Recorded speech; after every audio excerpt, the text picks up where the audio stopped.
Did you miss me? Because it's Monday night, and it's Toronto, and I am your host, Chris Schreier, and that can only mean one thing.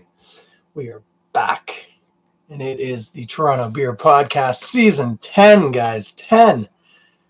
Did you ever think we would make it? I did. Anyway, I don't know what I'm even saying right now. I was just trying to adjust a light, like nothing ever works the way it's supposed to, but we're back, baby. How was your March break? Mine was pretty good. Thanks for asking. Let's talk more about that after we listen to the dulcet tones of none other than Rob Curry, the pride of Gravenhurst, Ontario. Take it away, Rob Curry. Well, hot diggity, we've got people who've joined us already, and at least one of them might not know that you don't get to hear the theme on Instagram, but you do hear it if you listen to the podcast in the podcast player of your choice. Mine? Thanks for asking. It's Overcast. I'm a fan of Overcast. I listen to a lot of podcasts, and I feel like the podcast app in the that comes native to the iPhone just doesn't do it for me. Doesn't do it for me. What can I say? I'm a hipster. You don't have headphones and a top knot like this and not consider yourself a hipster. I like to go to a coffee shop and feel like I've been taken advantage of. That's the kind of hipster I am. Anyway, what are we doing tonight, kids? Well, we're off to a real cracker of a start.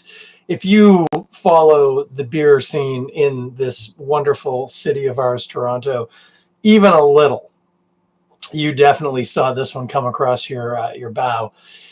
Two beers, really, but we're just going to do one tonight. I didn't want to get crazy. But you would have seen pictures on the Godspeed feed, which I've never said that before. Godspeed feed. It's kind of fun to say. You should try it. Godspeed feed. A while back, they had none other than like literally one of the OG brewers in Toronto. We should knight him, Sir Michael Hancock. Came around the brewery, hung out with Bim, brewed not one but two different wheat beers. Now, Bim, totally capable of making wheat beers, but that is not a style of beer that you're typically getting out of Godspeed. They've had a few. The flip to that, of course, is that Michael Hancock, former head brewer at Denison's, subsequently sold his recipes to Side Launch and participated with that for a while. Also was brewing them between Denison's and that contract at a variety of places, Amsterdam and maybe Black Oak. I can't quite recall. But regardless, a man who makes what was literally for many, many years the #1 rated German-style wheat beer on ratebeer.com. Now, I am not a big fan of ratebeer.com. I tend to think that, I don't know, just everybody's an expert and it pisses me off. But when the consensus of thousands of people all agree that this is the #1 beer, you do have to take that seriously, whether or not half of those people are jackasses. The nature of that sort of sorting is the cream will rise to the top. Anyway, what we've got here, this, I think I'm pronouncing it right, Arbeit, Hefeweizen beer. This is Michael's take on his original wheat beer, the #1 rated in the world, produced, as I say, with Bim at Godspeed.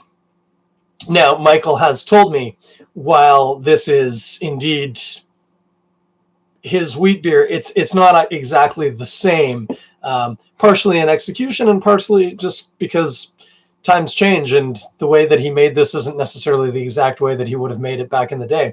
I have had this. I've had it on tap. I've had it in the can. It's really, really good. And I'm going to talk to you about it now, but I am familiar with this one. I've had some time to frame my thoughts. Anyway, let's pour it. Good sized glass for a 330 ml can. 341, pardon me. This is North America. Now let's make sure we give this is a wheat beer. We want a generous head on this.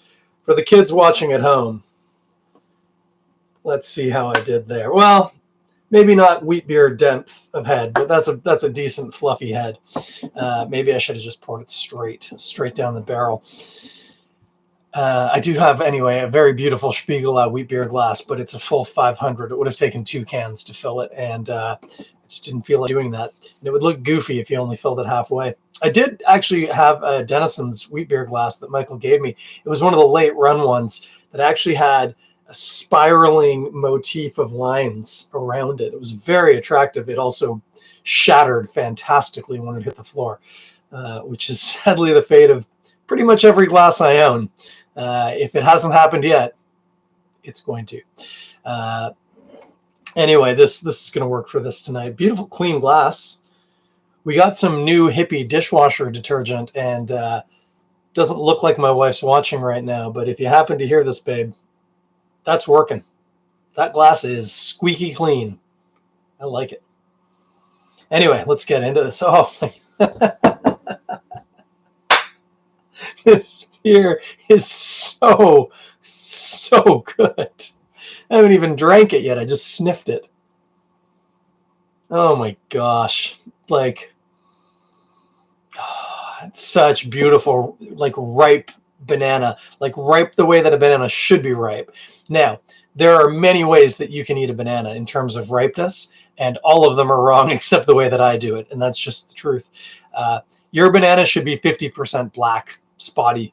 50% of the surface area should be black spots. That's when a banana is sweet, and the texture is bordering on creamy, and the aromatics coming off of that thing, especially if you, like me, take like a lunch bag and you you unzip it and you open it, and a banana that's that ripe, this aroma of banana just flows over you, and that's what's happening with this beer. This is what some people would call overripe, what I would call perfectly ripe banana, like warm. Like, have you ever left a banana in a car in the summer, and then you get in the car and you go, oh, this car smells like bananas. That's what this smells like. That might not sound appealing to you, but believe me, this is very appealing stuff. Oh, man. I mean, you can smell the wheat beer character, like the actual grain, the wheat. It's very distinctive. And in this example, it's clear as a bell. I do get a little bubblegummy note, which is funny because if I recall, and I mean, I haven't had a side launch wheat in a while. I can't even remember the last time I saw it for sale at the LCBO, to be honest with you, which is a shame.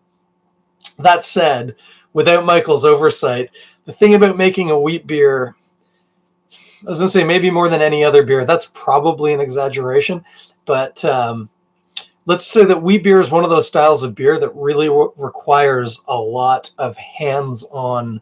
I mean, every beer kind of does, but wheat beer especially is just very temperamental in its preparation. And if the person making it doesn't, not only do they need to know how to make it, but they need to know how making it goes wrong and what they need to do when things are going sideways to pull that back onto track. And I'm not saying anything against the people who work at Side Launch. I don't know a single one of them. Maybe they're amazing people, but Michael Hancock, as noted, the OG. And this is a man with a firm hand on the tiller, not just because he's got forearms that are about the size of my legs, but also because of his depth of experience. Oh, I was going to say, all that to say, I haven't had a Denison's wheat beer, obviously, in a long time. I seem to recall, as this is, it's a very banana-driven wheat beer, as opposed to a very bubblegum-driven wheat beer. And you can get both sides. You can get a mix of the two. I think I'm getting a bit more bubblegum off the nose of this than I remember it having back in the day. Now, that's a heavy lift because, I mean, I've had concussions since I had that beer last. And my brain, it's not as reliable as it should be. So take that with a grain of salt. But I feel like I get a little pop of bubblegum in here that I don't remember from the original one. I mean, spices are a little clovey, which touches into that bubblegum. Don't know if you've ever noticed that, but there's clove in pink bubblegum. Maybe like a bit of a nutmeggy or a mace kind of thing. I know, don't come at me. I know what mace is. It's nutmeg. It's the outer part.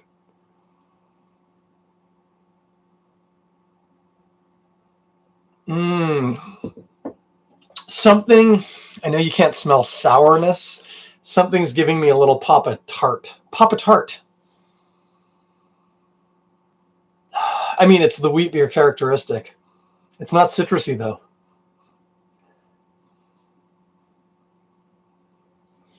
It's not quite like sharp apple or like an underripe apple. It's something else.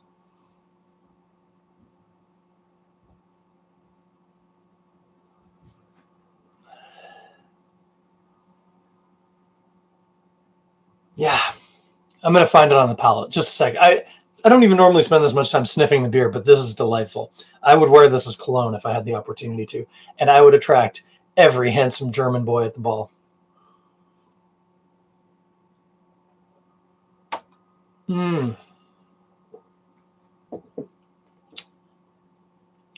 That is just perfect. Like it's such a perfectly executed wheat beer. Oh, yeah. So big, juicy, ripe bananas, sweet, juicy, ripe bananas, off the tree in the sun kind of level of ripe banana, which I know not a lot of people have experienced. Highly recommend it.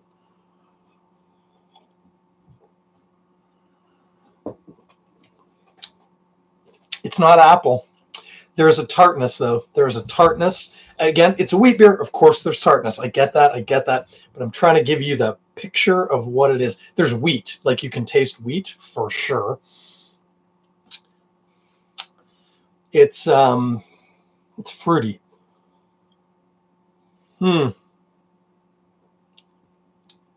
Underripe strawberry?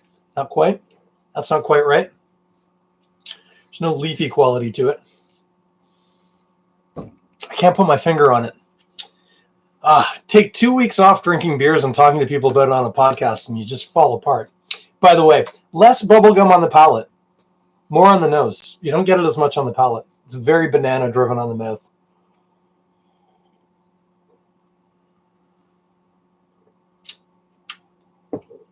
It's interesting because I'm aware, just like I'm aware that my fridge just came on, I really have to do something. You would have thought by season 10 I would have fixed that. Damn.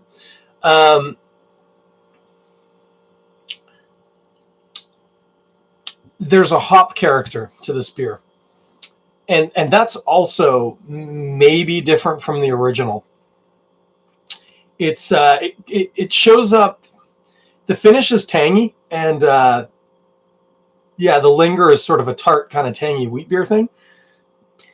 But just before that, there's a momentary noble hoppy, slightly herbal hop dryness that's then replaced by like sort of a tangy wheat beer. Not apple. I don't know what this is.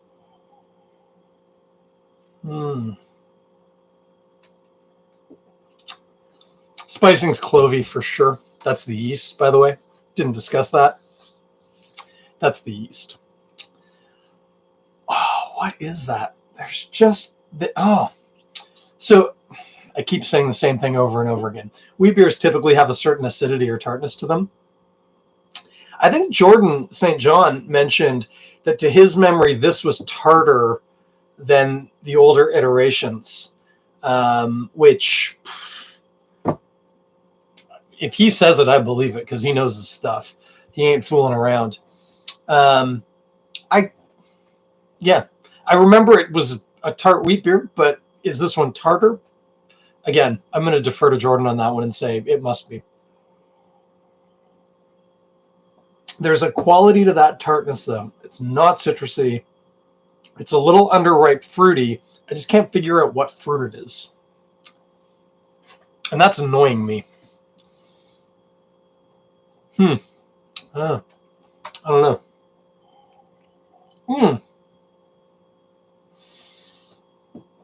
It's a little reminiscent, and it's funny because of that hop thing, which has some spicing, and also then, of course, the spices from the yeast. I hesitate to say this because I feel like a total douchebag saying it.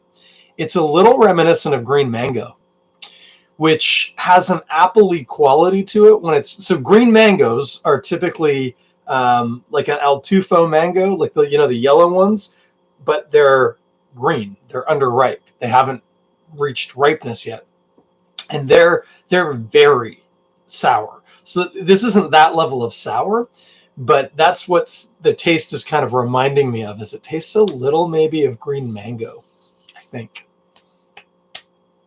Could be wrong about that, but that's where I'm going. Anyway, irrelevant. I mean, not irrelevant. That is relevant, but that's a smaller part of the beer. Big drivers here, nice spices, a lot of really sweet, ripe banana. I said sweet spices, but spices. Don't underestimate the yeast presence in this beer, especially in terms of German beers. This is like, before I say this, I want to make sure I'm right. Aside from like something like a Berliner Weiss, this is like one of the most yeast-driven styles of German beer. German beers tend to avoid yeast characteristics. Am I right about that? Am I totally out? Somebody correct me. I feel like I need a correction on that. I feel like I've just said something dumb.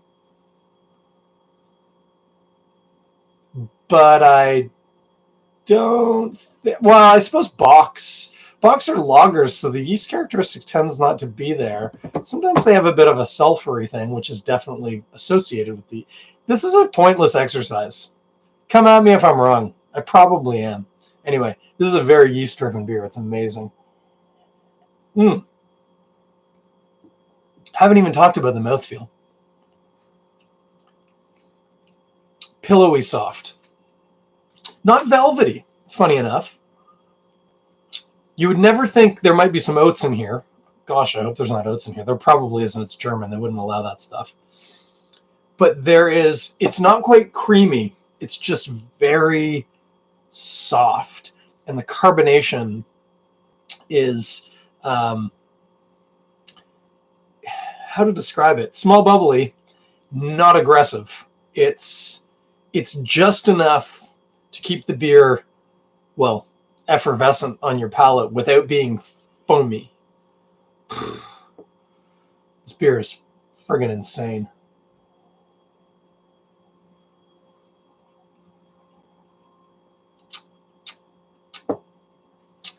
I'm maybe reconsidering my green mango call. Maybe it's green mango-y. Oh, speaking of OG, George has just joined us. I haven't seen George on one of these in a long time. How you doing, buddy? I miss you. I hope 2023 is treating you well. Give you a big kiss on the face, but you're not here. Yeah, this is amazing. Like I say, not quite creamy mouthfeel, but beautiful, soft, effervescent, tons of banana. As the hop characteristics building in my mouth, we've talked about this before, remember that. Because of the way that the alpha acids, which are the things that actually make you feel bitterness, they build up in your mouth. And as this is building, it's like, I'm going to go so far as to say it's probably really going out on a limb here, guys. Hallertau, which would be, 80% of German beers are made with. So probably a safe bet. I know who could tell me. I should have had a guest, and his name should have been Michael.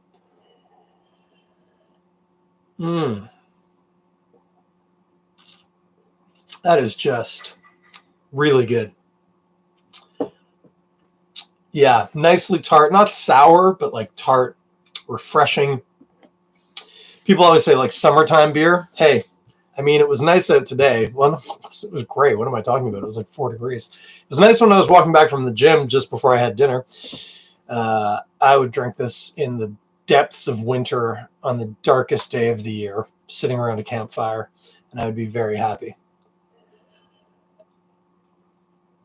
I'm actually regretting not having used my big curvy glass and just used 2 cans, because I am 100% going to have another when I'm done this podcast. It's so good. So good. Okay. Food, right? What are you going to eat with this? By the way, if you're just joining us, again, I hope I'm saying this right. Arbeit, Hefeweizen, made at Godspeed in partnership with Michael Hancock, formerly of Denison's Brewing Company. A heck of a cool guy. By the way, if you ever find yourself in an event and Michael Hancock is there, A, do not hesitate to walk straight up to him, throw your hand out, say, "Hello, Michael Hancock, my name is," and then insert your name there. And he will shake your hand with his Popeye-like fists and forearms, and you will feel small. And that is okay. And then ask him literally anything you've ever wondered about beer. And be prepared to have the best couple of hours drinking you've ever had, because Michael knows so much stuff and he's so passionate about it and he's so happy to share it. And it's just amazing. Like, oh, I've walked into a beer event where there was at least a dozen cool, interesting, really hip people. People who are like, oh, I would really love to hear from them. I know that guy, but I don't really know him well. Maybe I should talk to him. Oh man, she is doing some amazing things at her birth. And Michael Hancock's there. And I'm like, hi guys, I'm going to be over here with Michael having a beer. Just the best. Anyway, I digress. Let's talk about food with this and what you're going to eat with it. Now, classic German fare. These beers go really well with sausages. Why? As we always discuss, sausages are fatty, proteiny. They have some spices. Oh, you see where we're going? We got some words popping up, making some associations. This beer is tart, not sour, but tart. Tart is going to cut through the fat in the sausage. Not bad, right? Spices in the sausage, spices from the yeast, copacetic. Right? They're going to work together. They're going to elevate each other in ways that will blow your mind. Now, I have not yet come across a good vegan German sausage. Caveat, I have not. Oh, that's not. Wurst had a pretty good one, if I recall. Now that I said that. But that predates the glory days of pea protein accessibility. So it might be even better now. Man, I want to go to Wurst now. I want to go to Wurst and drink this on tap. That would be ideal. That's it. Wurst probably has a good one. Sausage Party in Toronto. Wouldn't surprise me if they make a good German-style sausage too. My beloved Light Life makes delicious sausages, but they're Italian-spiced ones, which are tasty. But they're not German-style sausages. It's different. And so hit me up if you know a good German-style vegan sausage. I would be very pleased to discover that. That's what you want to have with this, though, whether you have the vegan one or the meat one. Eat this with a sausage. Oh, or if you're brave. And by the way, there's no vegan equivalent to this one. You could eat this with Weisswurst, which, if you're unfamiliar, is a very rustic, authentic style sausage, which, if your German is up to scratch, or you've seen a few movies, or if you've drank this beer, you might know that Weiss is referring to the wheat beer, and Wurst means sausage.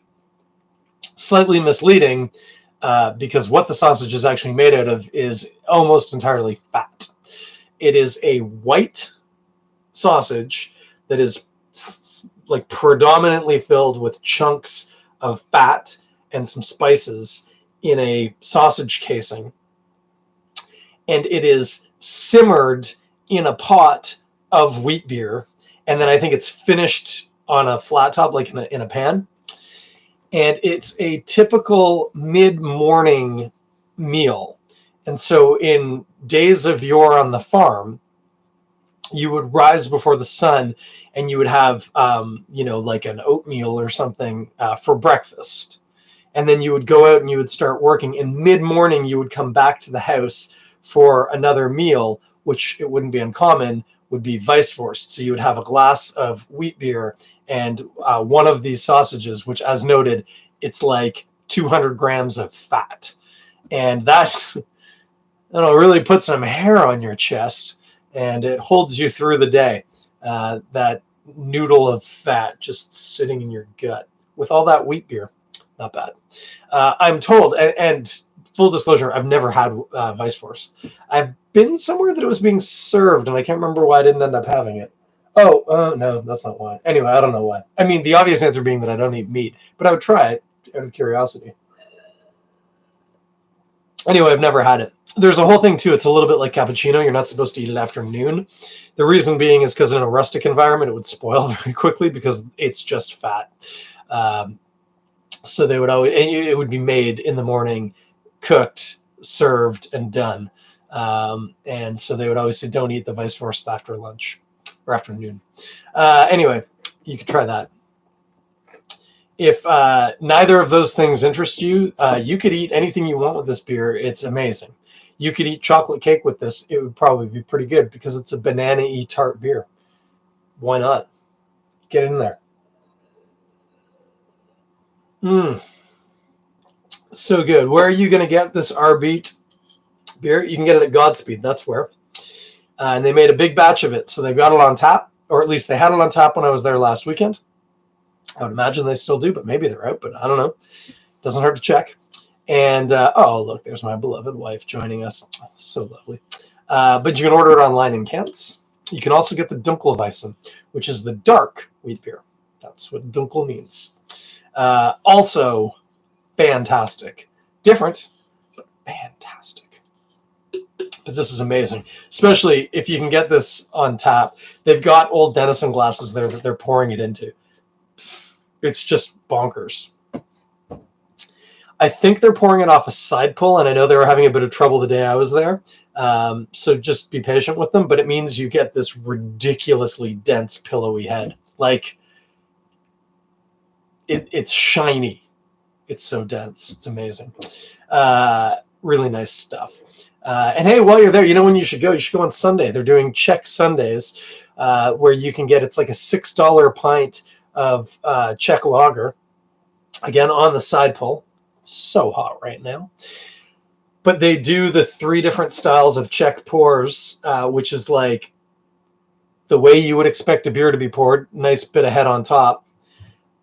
One where it's like, it's more like a wheat beer head. It's like 4 fingers of head. And then one where it's this dense, shiny, wet foam, almost the whole glass with just a bit of liquid beer in the bottom. And you drink this like foamy, and apparently it's quite sweet when you drink it that way, beer. And then they're also mixing, I can't remember the Czech word for it, but it's a dark beer layered with a pale lager. And it's apparently delicious too. And they're all $6. And if they've still got the Arbeit on, you could get one of those while you're there too.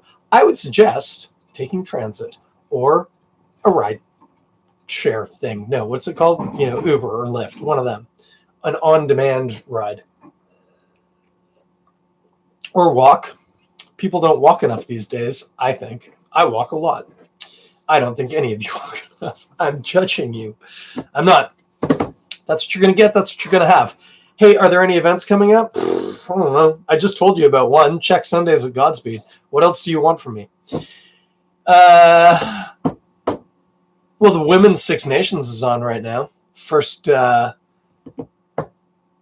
game happened there this past Saturday and Sunday. Games, same as the men's, same format. It's only existed as the women's for, like, this is the 3rd year maybe? Anyway, it took them a while to get it, but now they got it. It's great. England annihilated Scotland. It's a shame. Scotland's a good team. That's good play at the very beginning and at the very end. Oh, my friend Jay Lake has just texted me. I think he's drinking. He'd sent me a text with a photo and I couldn't see it. I think he's drinking the same beer as me right now. And he just texted and said, damn, that's good. And damn, he's right. It is good. Anyway, England destroyed Scotland. France beat Italy, and Wales beat Ireland, all of which was expected. England's the number 1 ranked team in the tournament. France is 2, Wales is 3, but it was still nice to see. England scored 10 tries though, so that's a little much, ladies. Calm down. 10 tries. What are you doing? So you can check that out. It's really good. It's sponsored by TikTok. This is an app. I don't know if you've heard of it. It's popular with the young folks these days, and also Chinese espionage. So your mileage may vary. Anyway, I don't know if it's on TikTok, but you can check it out. It's on the internet. You can find it, I'm sure. It's good, great rugby. It's not just good, it's great rugby. So you can look that up. Registration, speaking of rugby, if you yourself want to play rugby, whatever gender you identify as, we've got a team for you at Balmy Beach. If you got young people in your life, and by young I mean anything, right down to 4. So anyone over the age of 4 in your life that you think might want to play rugby, hey, you can sign them up. Beach Junior Rugby. You go to rugby.ca, which is Rugby Canada's webpage. There's a really nice big play rugby thing. You click that. You pick your provincial affiliation, which, by the way, if you're listening to this, is probably Ontario. But if it's not, hey, there's rugby clubs in every province. Pick your province, pick your club. But for our sake, Ontario. And then Balmy Beach, it's Balmy Beach Juniors is the 3rd on the list, and then Seniors is the 4th, just behind Ajax Wanderers and Aurora Barbarians. Pick the relevant age and get yourself signed up. And if you got any questions, I'm always here to answer them. You know me, I'll talk rugby at you till you puke. So, and then, you can come in and play rugby with me. How would that be? It's a ton of fun. You get to smash people. Oh, and then there's beer. Like, what else do you want? Beautiful. Anyway, if you are interested, do message me. But this is, as I always say, not the Toronto Rugby Podcast. It is the Toronto Beer Podcast, brought to you by me, your host, Chris Schreier. I don't know. That's all I got for tonight, kids. I'm going to shut her down. Seriously, buy this beer. It's ridiculous. It's so good. I bought not a bunch of it, but like a notable number of cans, and I already regret not having bought more. So, not too often I finish the beer during the podcast. It's that kind of a beer. So pick that up at Godspeed. You can order it online for delivery. But as I say, go on in. Just got a little hint of almost like dried orange peel. I think that has to do with the hops building some of that bitterness and that tartness, which I still haven't quite solved what I think that is. I don't think I'm right about green mango. I don't know what it is. It's irking me. Anyway, let's listen to Rob Curry. As always, link in the description if you want to buy this record. It is amazing. It's an EP, let's be honest, and you will not regret it if you like lo-fi, sci-fi, surf rock, which, as I always say, pretty much ticks every box for me, and it should tick your boxes too. I hope it does.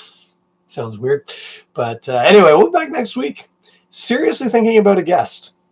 I like having a guest. It seems fun, so we'll see what we see. But until then, you be good. Get some of this beer in you, and throw a suggestion if you got somebody you want on as a guest.